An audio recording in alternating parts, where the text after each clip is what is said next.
विधान परिषदेचे रणधुमाळी, उमेदवारी अर्जाच्या शेवटच्या दिवशी राजकीय शक्तीप्रदर्शन. राजूरकर विरुद्ध सर्वपक्षीय आव्हान, नांदेडमध्ये विधान परिषदेची चुरस वाढली. स्थानिक स्वराज्य संस्था विधान परिषद निवडणुकीसाठी उमेदवारी अर्ज दाखल करण्याच्या अखेरच्या दिवशी राजकीय घडामोडींना वेग आलाय. महायुतीकडून भाजपचे उमेदवार अमरनाथ राजूरकर यांनी माजी मुख्यमंत्री अशोक चव्हाण यांच्या उपस्थितीत अर्ज दाखल केला, तर काँग्रेससह महाविकास आघाडी आणि इतर पक्षांनीही आपले उमेदवार रिंगणात उतरवले आहेत. महायुतीतील मित्रपक्षाचे नगरसेवक आणि अदृश्य सदृश्य सहकारी आमच्या पाठीशी असल्याचा दावा अशोक चव्हाण यांनी केला आहे. तर दुसरीकडे महाविकास आघाडीच्या पाठिंब्यावर विजयाचा विश्वास काँग्रेसने व्यक्त केला आहे.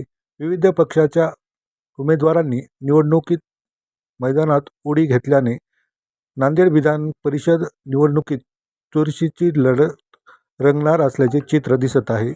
त्यात राष्ट्रवादी काँग्रेस पार्टी, अजित पवार गटाकडून प्रवीण पाटील चिखलीकर, तर अपक्ष म्हणून उद्धव बाळासाहेब ठाकरे, शिवसेना खासदार पुत्र कृष्णा पाटील आष्टीकर यांनी देखील उमेदवारी अर्ज दाखल केली. वंचित बहुजन आघाडीकडून प्रशांत इंगोले यांनी आपला उमेदवारी अर्ज दाखल केला, तर काँग्रेसकडून माजी आमदार माधवराव पाटील जवळगावकर व काँग्रेस नेते सुमठाणकर यांनी उमेदवारी अर्ज दाखल केला आहे. असं आहे की शिवसेना, भाजपा आणि राष्ट्रवादी आपली महायुती महाराष्ट्रामध्ये आहे आणि महायुतीचे अधिकृत उमेदवार भाजपाचे महानगर अध्यक्ष नांदेडचे अमरनाथ राजूरकर यांना पक्षाने उमेदवारी घोषित केलेली आहे आणि त्याप्रमाणे आज त्यांचा शेवटचा दिवस होता अर्ज भरण्याचा. त्याचं नामांकन पत्र या ठिकाणी आज सादर करण्याकरता आम्ही सर्वजण या ठिकाणी आलेलो आहोत. मित्रपक्षातले आमदार वगैरे सोबत दिसत नाही होतं नाही. मित्रपक्षाचे आमचे काही आमदार मुंबईला गेलेले आहेत, काही आमदार यायचे आहेत. त्याची लवकरच आम्ही बैठक घेणार आहोत. परंतु त्याचे प्रतिनिधी म्हणून राष्ट्रवादीतर्फे आमचे गोरठेकरजी या ठिकाणी उपस्थित होते. त्याचबरोबर आपले आमदार बोंढारकर यांचे चिरंजीव आज आणि कल्याणकरांचा वाढदिवस ते येऊ शकले नाही.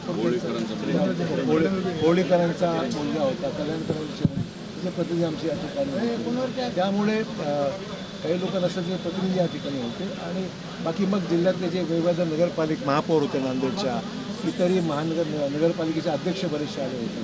त्यामुळे तिन्ही पक्षाचे संयुक्त उमेदवार असल्यामुळे आणि राज्यामध्ये महायुती आहे. चिखलीकरांचे जे चिरंजीव आहेत प्रवीण पाटील, त्यांनी देखील उमेदवारी दाखल केली नाही. उमेदवारी दाखल करण्याचा शेवट दिवस असल्यावर अनेक अर्ज येणं शक्य नाकारता येत नाही. पण विड्रॉलला 4 तारीख आहे. उमेदवारी घोषित काल उशिरा झाला असल्यामुळे त्यांना माहीत नसेल म्हणून आयोग दाखल केलं असेल. त्यांनी चिखलीकरांची साथ आहे का तुम्हाला महायुतीसोबत? नाही, हा मी सांगितलं ना, तिन्ही घटक पक्षाला सोबत घेऊनच निर्णय वरिष्ठ पातळीवर घेतल्यामुळे मुख्यमंत्री आणि दोन्ही उपमुख्यमंत्री या तिघांनी मिळून निर्णय महाराष्ट्रात घेतलेले आहेत. त्याप्रमाणे 11 जागा ह्या भाजपाकडे आहेत, 4 जागा शिवसेनेला आणि 2 जागा राष्ट्रवादीला.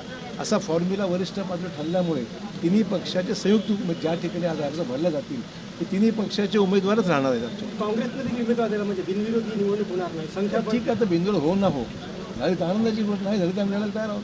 संख्याबळ मी सांगितलं ना, आम्हाला अनेक ठिकाणी आम्हाला सदिच्छा देणारे अदृश्य आणि सदृश्य दोन्ही हात आहेत आमच्याबरोबर. राष्ट्रवादी शिवसेना ही आता भाजपसोबत आहे काही मित्रपक्ष असलेल्या जिल्ह्यामध्ये?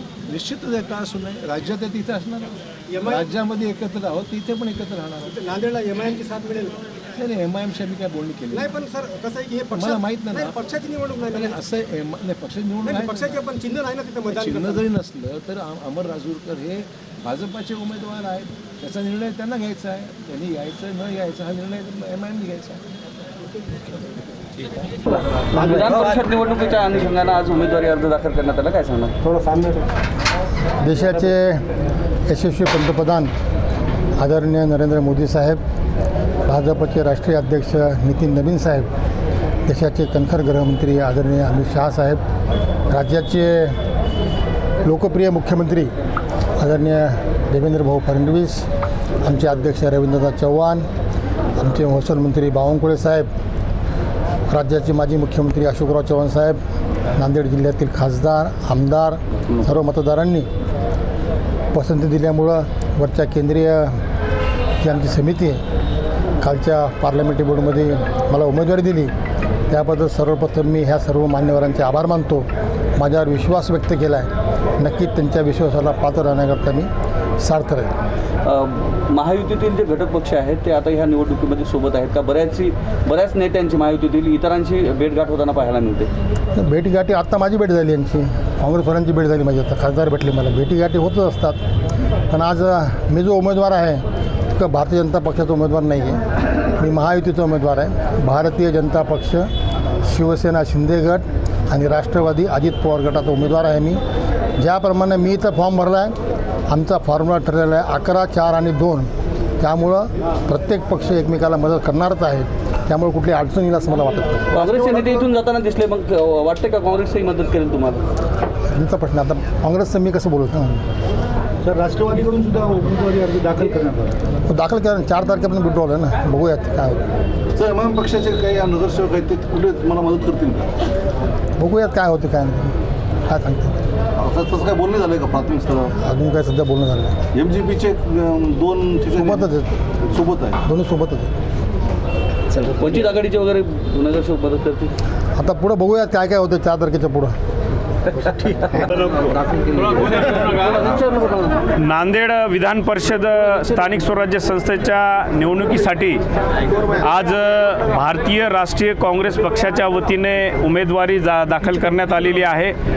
यामध्ये रामदास पाटील सुमठाणकर आणि माजी आमदार माधवरावजी पाटील जवळगावकर या दोघांनी मिळून आज उमेदवारी दाखल केलेली आहे.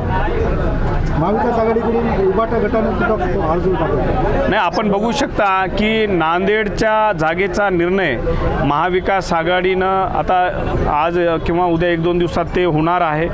आम्ही आमच्या पक्ष नेतृत्वाने आम्हाला आदेश दिला. भारतीय राष्ट्रीय काँग्रेस पक्षाच्या वतीने आम्ही आज उमेदवारी दाखल केली.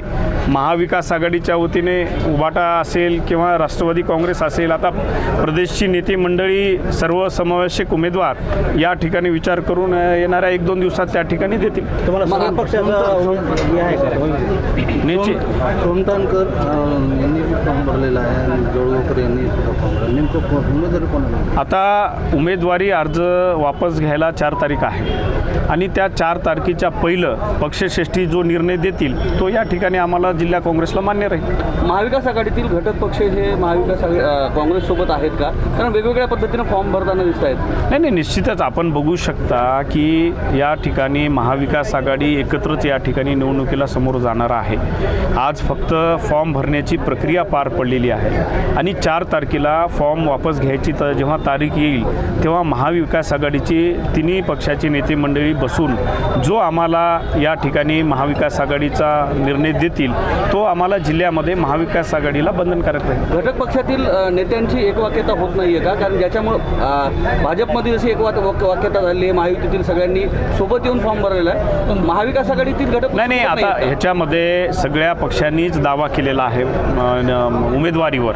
महाविकास आघाडीच्या सर्वांनीच दावा केला असल्यामुळं प्रदेशचे जे निर्णय आहेत ते 1-2 दिवसात आम्हाला देतील आणि प्रदेशचा निर्णय हे आम्हाला महाविकास आघाडीला बंधनकारक राहील. भाजपचे उमेदवार आता भेट झाली. भाजपच्या उमेदवारांनी असा दावा केला की आमची काँग्रेससोबत भेट झाली, चर्चा झाली. काय ते नाही, आता हे बघा, हे साहजिक लोकशाही आहे. आपण तुमच्या मीडियासमोर तुम्ही बघितलं ते उमेदवारी अर्ज भरून बाहेर येऊ लागले आणि आम्ही मध्ये जाऊ लागलो. एक आपला माणुसकीचा धर्म असतो की कोणी समोर असलं ते एक राजकारणामध्ये खुली चर्चा झाली पाहिजे आणि एक त्याच्यामध्ये कोणी आलं तरी हस्तांदोलन करून आपण पुढे जातो. अशोक चव्हाणांनी एमआयएम सोबत आहे. नाही, एमआयएम आमच्यासोबत नाही. अशोक चव्हाणांनी सुद्धा म्हटलेलं आहे की अंतर्गत युती असणारे जे बाकीचे इतर पक्ष आहेत ते तुम्हाला लवकरच कळतील. नाही, आता त्यांनी जसा दावा केला, आम्ही सांगत आहोत की या ठिकाणी अंतर्गत भाजपची जी अंतर्गत धुसफूस आहे हे येणाऱ्या काळामध्ये निश्चितच याच्या रिझल्टमधून आपल्याला या ठिकाणी समोर येईल. म्हणजे भाजपचे नेते तुमच्यासोबत आहेत असं म्हणायचं? निश्चितच काही मधून त्यांची अंतर्गत धुसफूसाचा फायदा आम्हाला होऊ शकतो. आज शिवसेनेकडून आपण उमेदवारी अर्ज दाखल केला आहे, काय सांगा? प्रथमतः आपल्या सर्वांचं अभिनंदन करतो. आज नांदेड विधान परिषदेमध्ये महाविकास आघाडीच्या वतीने शिवसेना उद्धव बाळासाहेब ठाकरे पक्षाच्या वतीने आज आम्ही या ठिकाणी फॉर्म दाखल केलेला आहे. महाविकास आघाडीमध्ये ज्या कोणालाही जागा मिळेल, ज्या कोणालाही उमेदवारी या ठिकाणी मिळेल, तो उमेदवार या ठिकाणी